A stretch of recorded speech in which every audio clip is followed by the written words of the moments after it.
Anyone can be financially set for retirement if they only own 3 homes.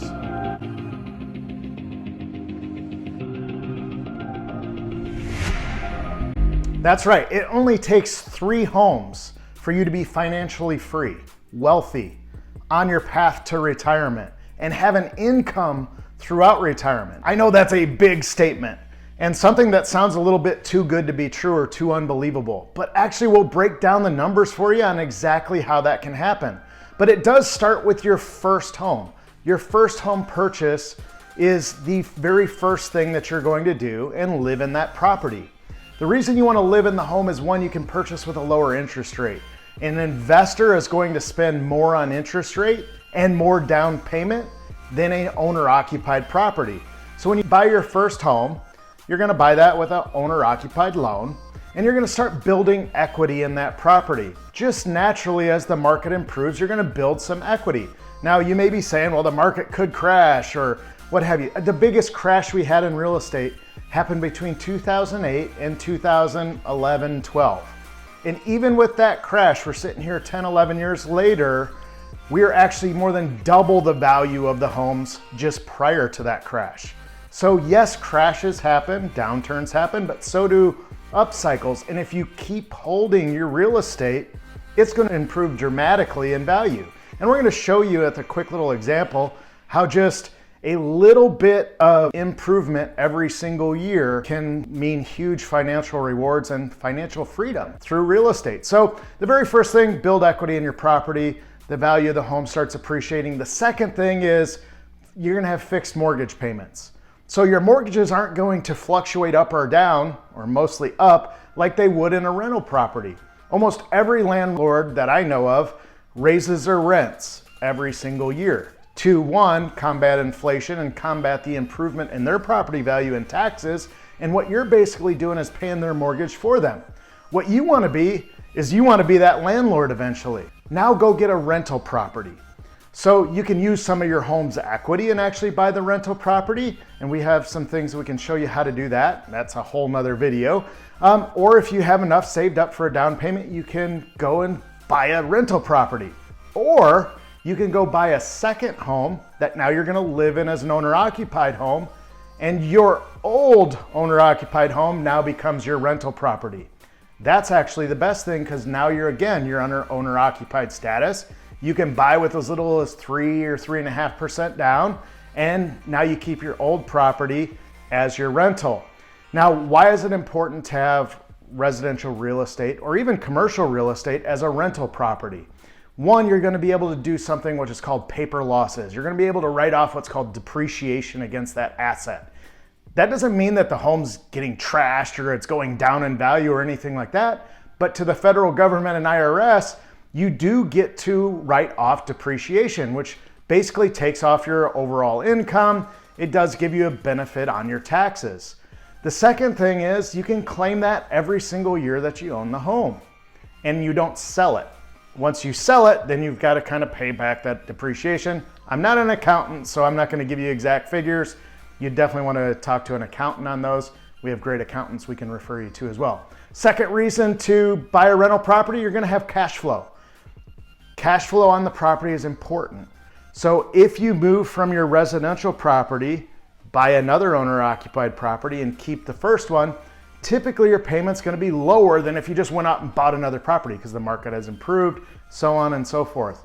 You could refinance it, what have you, get your payment even lower. What you want to do is be able to make $100 to $300 a month in cash flow, because what that cash flow is going to do is you're going to be able to put that aside every single month and either, one, apply it towards the principal at the end of the year, or two, apply it towards the property and improvements. So if you have a renter in there that tears up the carpet or paint or what have you, you now have money set aside to address those things when that time comes, so you're not caught off guard. A lot of people that try to jump into investment property want to do it solely for cash flow. And I'm going to tell you, the cash flow game is not huge up front, but can be huge at the end, and I'll show you how that is. The third thing is the tenant's going to be paying your mortgage for you. So pretty cool. Somebody else is living in your place, paying your mortgage, and you're getting all the benefits. You get the write-offs, you get to write off depreciation, you get cash flow, and you get the leverage of having that asset and increasing your net worth. Now, there are certain loan programs you can take to buy out more properties. I would always try to recommend staying away from hard money loans. The reason they're called hard money is they're very expensive, 12 to 14% interest, 1 to 2 points up front. So let's say you're buying a $400,000 house, $4,000 to $8,000 up front just in points, not including your down payment and all the other things, and 12 to 14% interest. It's called hard money for a reason. So we want to come up with other creative ways to do that, which we may post in another video here. So let's say that we'll use a real life example of this, of owning one home, moving to another one, and then moving to a third one, and then you're done. You have 3 total homes. The first home, let's say you buy, is a $500,000 home, okay? That's priced today. With appreciation over 30 years, so a 30-year note, for me, I'd be getting up there in age, but for you, you might not be. So at 3% appreciation every single year, that home would be worth $1.2 million in 30 years. Not a bad nest egg. You should have it paid off in that 30-year period of time. You have $1.2 million in accessible liquid value in your property that you can do all sorts of things with. You can get a HELOC loan. You could sell the property. You could keep it for a rental and keep making income off of it. And then let's say you go out and buy 2 other $300,000 assets. In 30 years, those $300,000 homes become $725,000. So basically you're gonna have about $1.5 million in those 2 properties. So in all 3 properties, you'll have $2.7 million of real estate pretty much completely paid off and now paying you on a monthly basis. Let's say the rentals started out somewhere around $2,000 to $2,500 a month. With average rent rate increases, they would probably increase to a total of around $7,000 a month or $85,000 a year in residual passive income to you. This is how you can retire wealthy from real estate with only 3 homes. 1 you're living in, and then those other 2 that you're cycling over and getting monthly rents every single month. $85,000 passive when you're retired. Social Security isn't gonna pay you that. Most people can't save up $1.5 million in a 401k or Roth IRA or whatever investment vehicle you're looking at. Because one of the big differences between investing in real estate versus investing in the stock market is this. In real estate, if you have a downturn of 20 or 30%, it doesn't hurt you because you're gonna keep that asset. You're gonna keep renting that home. It doesn't affect you whatsoever. The only way it affects you is if you sell on that 20 or 30% hit. Whereas in stocks or IRAs or the overall stock market, if it goes down 25%, you actually have to have a 50% return on that money that's left in order to get back to even.